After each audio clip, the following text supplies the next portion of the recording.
Assalamualaikum warahmatullahi wabarakatuh.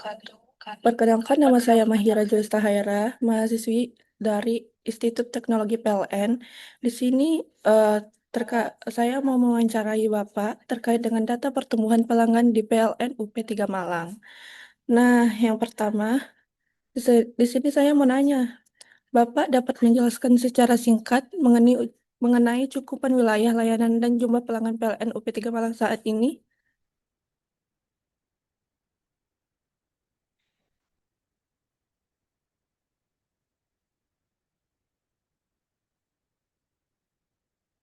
Terima kasih, Bapak.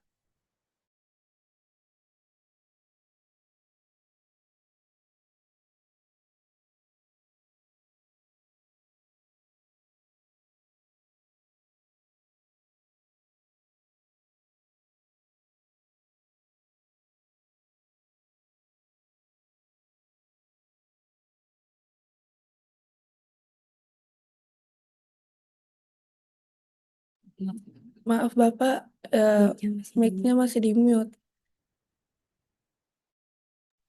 Bentar, bentar. Maaf. Jadi gini, saya nanya dulu, apakah wawancara ini hanya sekedar untuk uji coba atau ini sebagai sudah wawancara eh, sebagai bahan untuk dokumentasi ya? Karena sebenarnya gini, saya ini kan sudah pensiun, saya hanya membantu sebenarnya ya. Saya hanya membantu komunikasi dengan teman-teman PLN. Nanti kalau memang mau wawancara yang sebenarnya, nanti bisa saya agendakan dengan teman-teman PLN. Gimana? Tidak usah Bapak, kami cuma bertanya untuk dokumentasi doang. Oh, maksud saya biar lebih, eh, saya kemarin gini, ini cerita dulu ya. Tujuan saya membantu itu, maksudnya nanti ketika adik-adik ini mau wawancara dengan teman-teman PLN atau pejabat dari PLN, sudah siap materi maupun apa yang perlu ditanyakan, biar nanti pertanyaan itu bisa berbobot sekaligus apa namanya bisa sesuai dengan yang ingin adik-adik inginkan hasilnya itu loh. Itu sebenarnya itu. Kalau saya sebenarnya karena tadi saya sudah pensiun, cuma kemarin saya bantu menyiapkan datanya untuk mempermudah adik-adik ini eh, sudah ada gambaran sekaligus untuk menyiapkan apa nanti materi yang perlu ditanyakan ke teman-teman atau pejabat PLN itu sebenarnya itu. Gimana?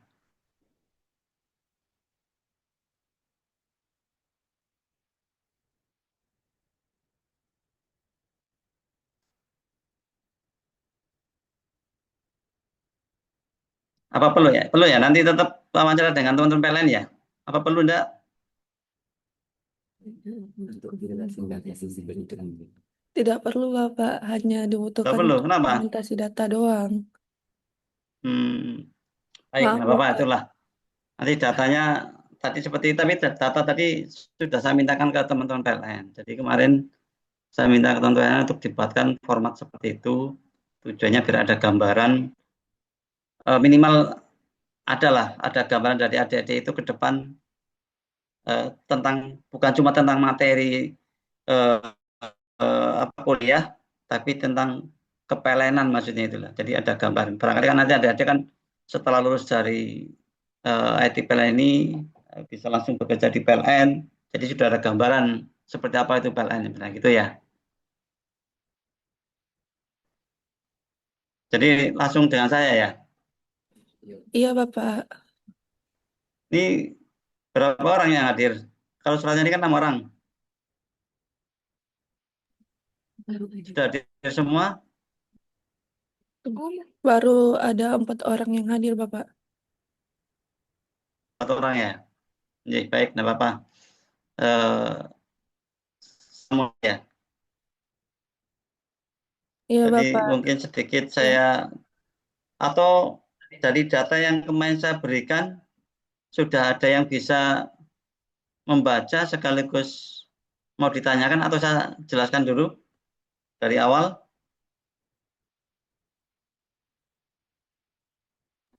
Jelaskan dari awal dulu, Bapak. Oke.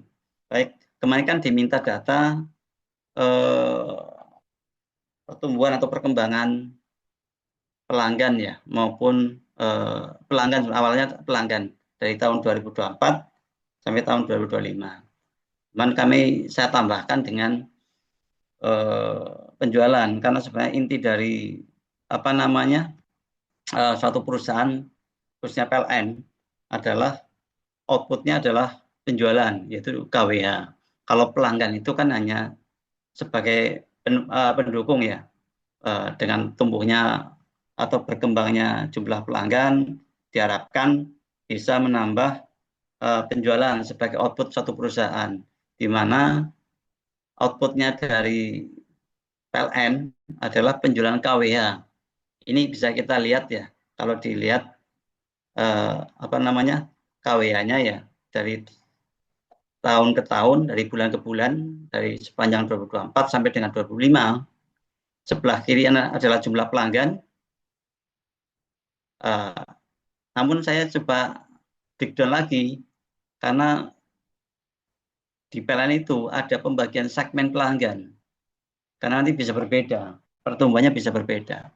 Ada segmen sosial, tarif sosial per tarif ini ya. Nah, itu untuk pelanggan yang fungsi atau penggunanya untuk penggunaan sosial kemasyarakatan. Jadi ada kampus, sekolah, ya, madrasah, tempat ibadah, panti asuhan, rumah sakit itu sosial. Dia dianggap sosial karena memang nanti unsur bantuan dari pemerintah atau subsidi akan semakin besar di tarif ini, sosial namanya. Terus ada segmen tarif rumah tangga.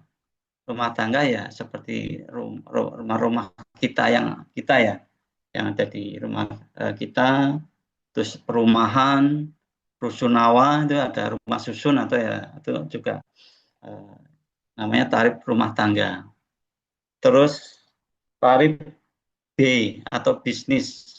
Bisnis itu ya usaha ya, usaha atau perdagangan, mulai dari warung kecil, warung yang di sekitar kita, mungkin toko, sampai mall dan perhotelan itu menggunakan tarif bisnis.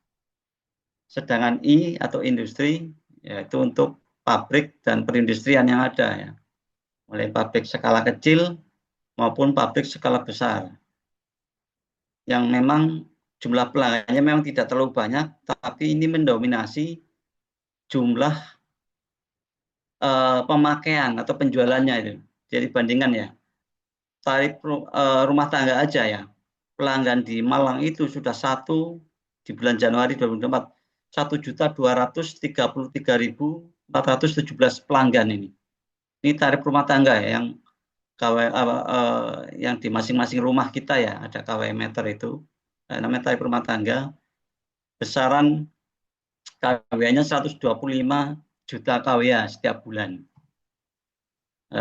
Tapi tarif industri walaupun hanya 1.609, mendominasi separohnya ya, 51 juta KWH ini tarif industri.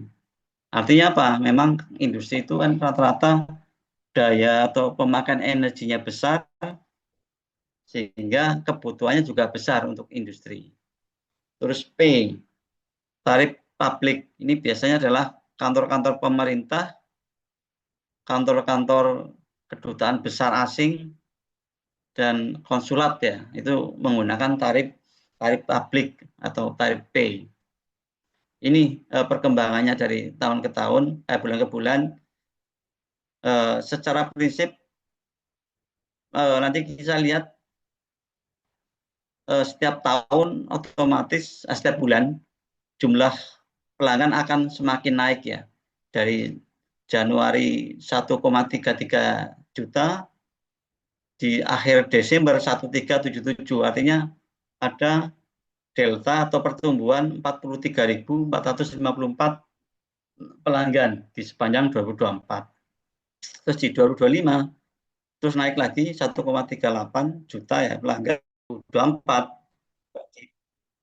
Di PLN P3 Malang untuk jumlah pelanggan secara total dari semua segmen tarif itu tumbuh 43.454 pelanggan. Sedang di tahun 2025 tumbuh 46.843. Artinya PLN P3 Malang sepanjang tahun 2024-2025 pelanggannya semakin bertambah. Kenapa pelanggan bertambah? Salah satu faktor ya memang seiring dengan pertumbuhan jumlah penduduk, kan mesti orang akan perlu rumah, terus kemajuan ekonomi juga orang perlu berkembang, bangun usaha, atau bahkan kalau pengusaha membuat pabrik ya. Makanya ada pertumbuhan lah di semua segmen ini, ada pertambahan baik tarif sosial, tarif rumah, tarif bisnis, tarif industri, tarif semuanya bertambah. Tarif sosial berarti ada tambahan sekolah, ada tambahan madrasah, tambahan tempat ibadah. Nah, itu kenapa terjadi pertumbuhan seperti itu. Nah, tentunya pertumbuhan di semua segmen tadi itu berbeda, tidak sama ya. Tentunya yang paling tinggi memang tarif rumah tangga karena jumlah penduduk Indonesia yang berkembang dan tingkat kemampuan ekonomi sehingga dia bisa membangun rumah atau beli rumah, perumahan, terus sebagai tempat tinggal. Makanya segmen rumah tangga ini adalah yang mendominasi. Tapi secara prinsip semua tarif naik atau mengalami penambahan. Ini di sisi pelanggan. Terus di sisi output yang menjadi goalnya suatu perusahaan yaitu di PLN adalah penjualan. Dari penjualan pun secara prinsip naik, tapi memang tidak bisa dibanding bulan per bulan karena bulan Januari dibanding Februari itu tidak bisa. Karena apa? Nanti ini di slide kedua ya, itu akan dilihat adalah kalau per bulan ini pengaruh hari ya. Februari kan cuma 28 hari, artinya penjualannya hanya 28 hari. Di Januari 31 hari, tentunya lebih banyak yang 31 hari penjualan ya, karena penjualan PLN itu tergantung hari ya, hari pemakaian atau hari penjualan, tergantung bulannya ya, per bulan tadi ada yang 31 hari, 30 hari, ada yang 28 hari kalau di bulan Februari. Tentunya di bulan Februari juga indikasinya adalah paling kecil. Ini contohnya aja, di Januari penjualan KWA-nya 244 juta KWA. Di bulan Februari seolah kan turun 229. Padahal turunnya ini karena tadi, ini hanya 28 hari di sini ya. 28 hari penjualan. Kalau ini 31 hari, tentunya berbeda. Makanya lebih tinggi di Januari. Jadi bukan berarti Februari turun penjualannya, bukan berarti seperti itu. Itu yang pertama. Coba bayangkan ya, biar ada tahu. 244 juta KW ya. Kalau kali 1000, kira-kira berapa? 244 juta kali 1000, jadi berapa?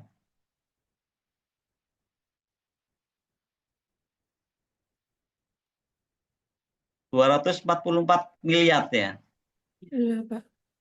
Nah, ya. Kan ini KWA. Kalau dijadikan rupiah kali rupiah per KWA, asumsi kita rupiah per KWA 1000 saja, itu berarti sudah 244 miliar. Jadi PLN UP3 Malang dalam setiap bulannya mengelola pendapatan sebesar 244 miliar. Dalam satu tahun, 2,987 juta atau 2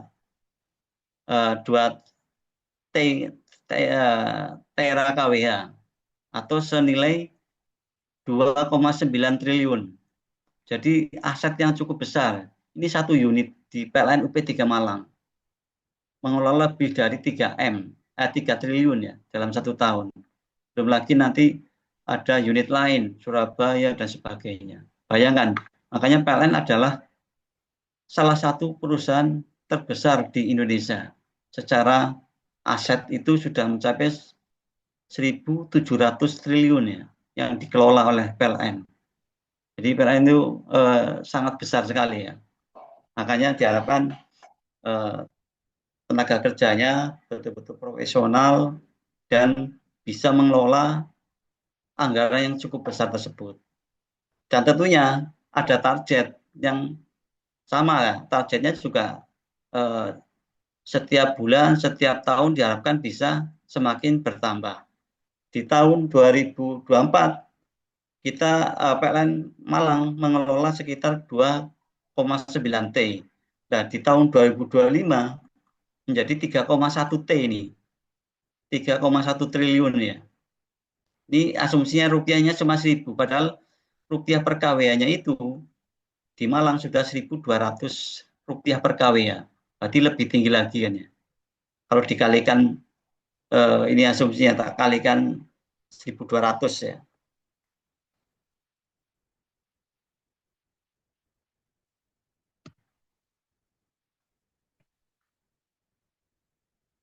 Ini 3,5 ya, 3,5 triliun di tahun 2000. Tadi kan saya yang ngomong 1.000 itu hanya agar gampang saja menghitung dan nilainya ini. Jadi nilai sebenarnya dengan rupiah per KW-nya 1.200, harga rupiah per KWA ya.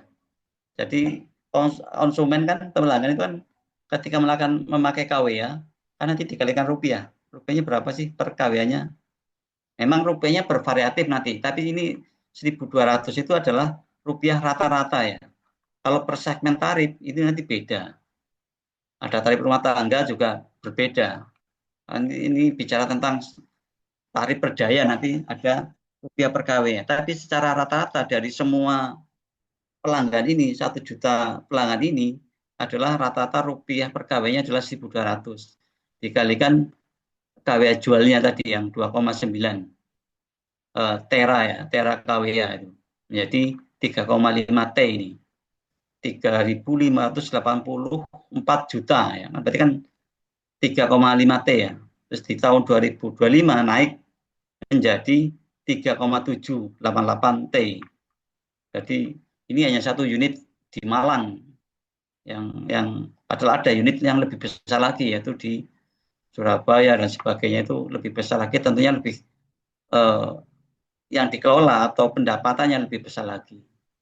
Ini kira-kira gambaran dari data yang kami diminta, baik dari sisi pelanggan, dari sisi KW jualnya. Nah, apa yang mempengaruhi penjualan KW ya? Tentunya satu tadi ada penambahan jumlah pelanggan. Semakin pelanggan bertambah, tentunya akan menambah pemakaian atau pendapatan PLN menjadi meningkat penjualan. Terus kondisi sosial masyarakat, ekonomi masyarakat, orang semakin mampu kan akan semakin banyak kebutuhan. Apalagi zaman sekarang sudah semua serba teknologi yang membutuhkan listrik.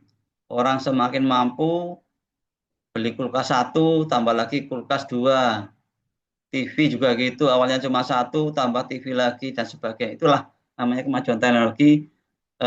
Semakin sejahtera tingkat ekonomi masyarakat, maka otomatis akan konsumsi KW-nya juga semakin tinggi, konsumsi energinya semakin tinggi, dan itu berdampak bagi PLN juga akan meningkat penjualannya. Namun dari semua tarif ini ternyata di tahun apa namanya 2000, kalau 2024, 2025 ya dibanding 2024 untuk KW jual, tarif sosial mengalami penambahan atau pertumbuhan 7,2 juta KWA. 7.264.055 KWA. Ini pertumbuhannya selama kalau 2024 dibanding 2025 ya. Terus tarif rumah tangga naik dari 1,5 tera KWA menjadi 1.598 tera KWA. Jadi habis MWH menjadi tera KWA ya. Ada satuan KWA, MWH, tera KWA. Terus tarif rumah tangga naik 74 juta, 74,4 juta KWA. Kalau 2025 dibanding 2024. Tarif bisnis naik 27,9 juta KWA. Tarif industri Ya tadi walaupun pelanggannya cuma sedikit 2.000, naiknya 60,9 juta kWh. Ini menandakan industri di Indonesia, di Malang khususnya ini ya, juga bertumbuh kembang, baik pelanggan barunya maupun pelanggan existing, pelanggan yang ada. Mungkin meningkatkan kapasitas produksi karena semakin banyak permintaan dari pasar, maka pabrik tadi meningkatkan produksinya. Otomatis dengan meningkatkan produksi, berarti pemakaian energi juga semakin bertambah. Itu seperti itu gambarnya. Tarif industri, tarif publik pemerintah. Ini kenapa turun dari 95 juta kWh di tahun 2025 93 juta kWh. Ya, kalau untuk tarif publik atau pemerintah ini kan memang secara umum pemerintah juga eh, menggalakkan efisiensi atau penghematan anggaran, sehingga mau tidak mau kantor-kantor pemerintah juga dipaksa untuk melakukan penghematan energi ya, mulai dari mungkin pengaturan pemakaian yang selama ini lampu kalau sudah keluar ruangan tetap hidup, mungkin sekarang harus dimatikan, komputer juga gitu, termasuk pengurangan jam kerja ya, yang dulunya mungkin eh, Sabtu boleh lembur, sekarang lemburnya di rumah ya, WFA ya, sehingga itu kan mengurangi pemakaian yang ada di dalam satu kantor. Jadi intinya adalah hanya tarif publik atau tarif pemerintah yang mengalami penurunan penjualan. Salah satu adalah penyebabnya adalah tadi semangat dari pemerintah untuk melakukan penghematan anggaran. Sehingga dengan dia mengurangi pemakaian otomatis pembayaran rekeningnya berkurang. Dan itu berdampak PLN sih berkurang penjualannya dari 95 menjadi 93. Jadi minus 1,2 juta kWh atau turun 1,2 juta kWh. Ini dari sisi penjualan di PLN. Jadi itu kira-kira gambaran dari apa namanya pertumbuhan pelanggan dan pertumbuhan KWH per segmen tarif yang ada di PLN dan besarnya nilai penjualan tadi ya. Kalau ini sih gambaran secara ini ya, saya coba kalau saya bandingkan apple to apple tiap bulan, ini halaman kedua ya, yang lembar satu ya di kolom itu ya. Jadi kalau dibandingkan per bulan dari Januari 2004 ke ini, terus ke ini kayaknya kurang apple to apple. Tapi pembandingnya biasanya di PLN adalah selama periode tadi per tahun ini. Periode per tahun 2024 dibanding 2025. Kalau pertumbuhan KWA itu realnya itu sebenarnya harian.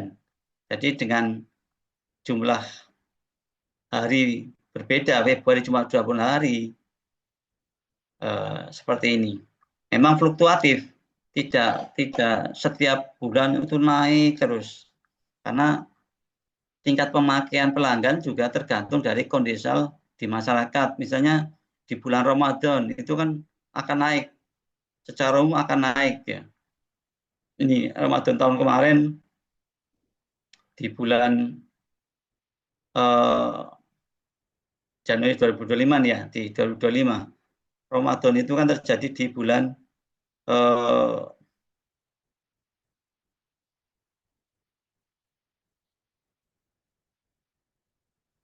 tapi memang ada anomali-anomali selain tadi pengaruh kondisi musiman, produksi bulan ini kebetulan permintaan pasar juga kecil sehingga industri mengurangi pemakaiannya.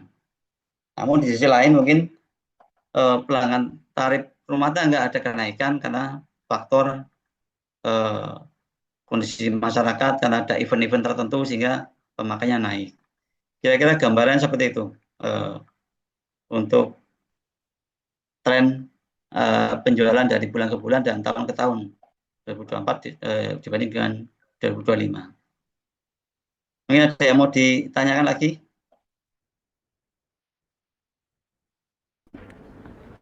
Permisi Pak, saya Zainal Akbariskia.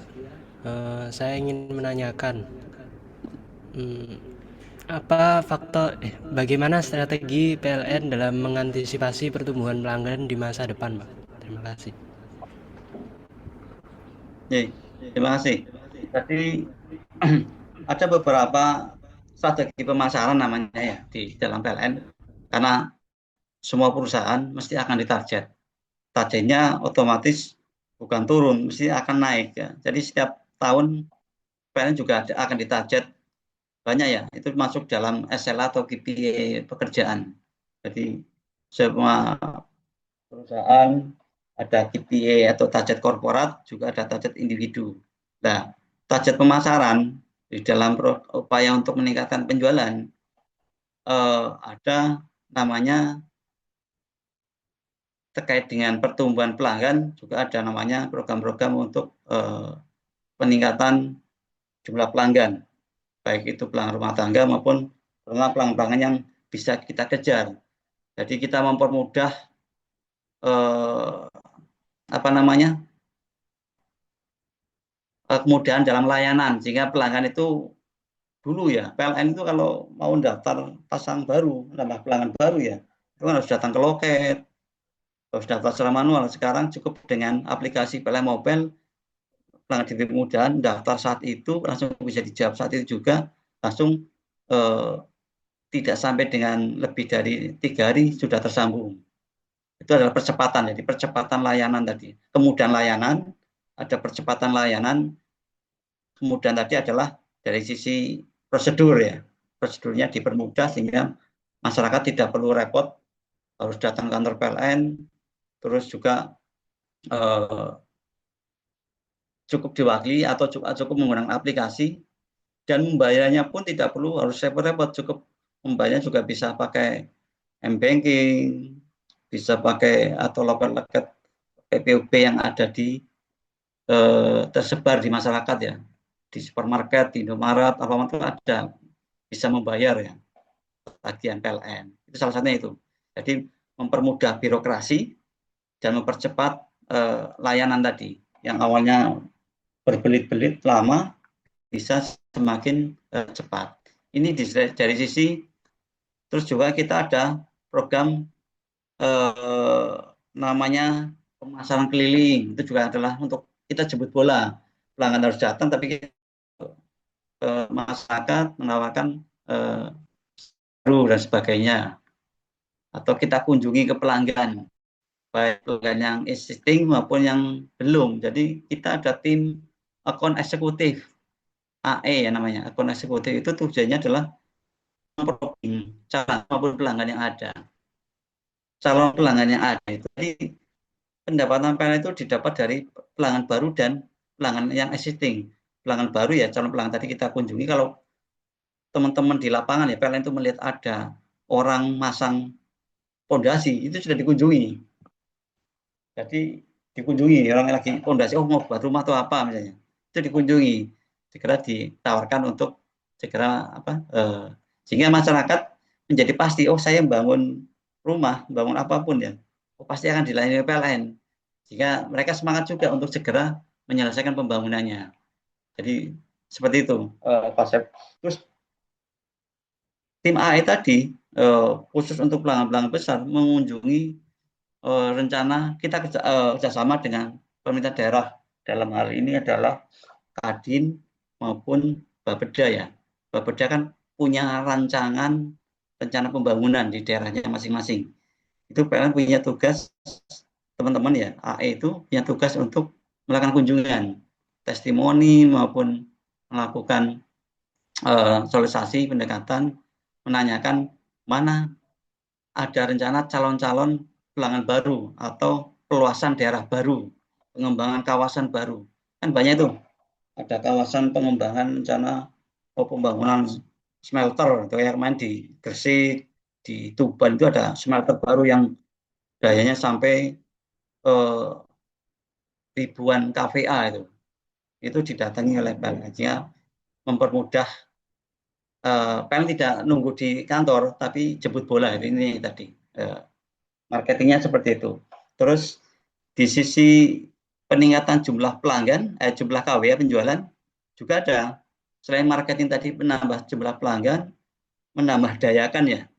Jadi kan ada program tuh, program saling, program tambah daya. Jadi gini, kalau adik-adik itu rumahnya katakanlah daya 900, kan sedikit dikunjungi oleh teman-teman PLN tuh.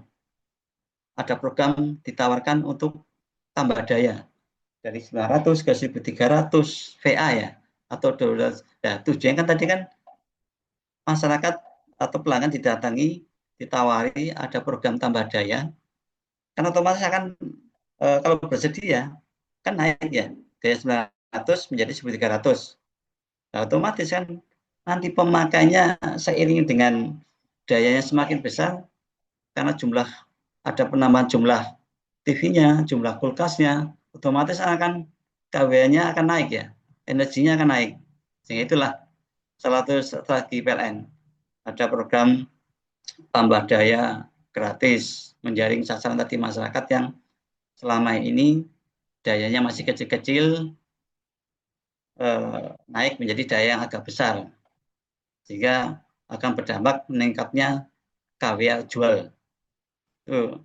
Dan juga berlaku juga untuk beberapa pelanggan-pelanggan besar, ditawari kemudahan, biayanya mahal, diangsur.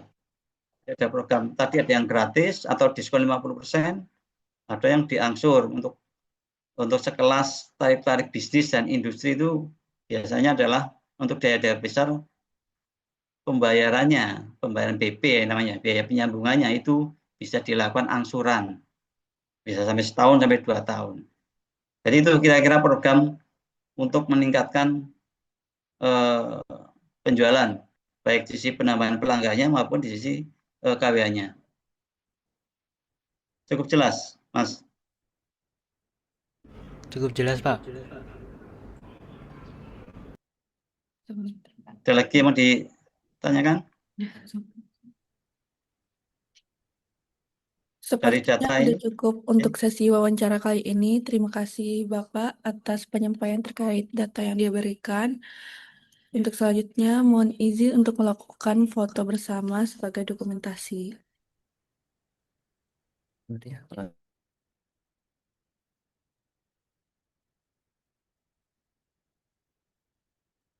Ini ada yang masih belum on kamera? Oh ya udah. Satu, satu, dua, tiga. Sekali lagi Bapak. Satu, dua, tiga. Terima kasih Bapak. Sama-sama, semangat belajar deh ya. Iya. Ya bisa tercapai apa yang dicita-citakan. Iya, Bapak. Terima kasih. Iya. Assalamualaikum. Waalaikumsalam. Waalaikumsalam warahmatullahi wabarakatuh. Ada kami ini ini udah tiga. Iya.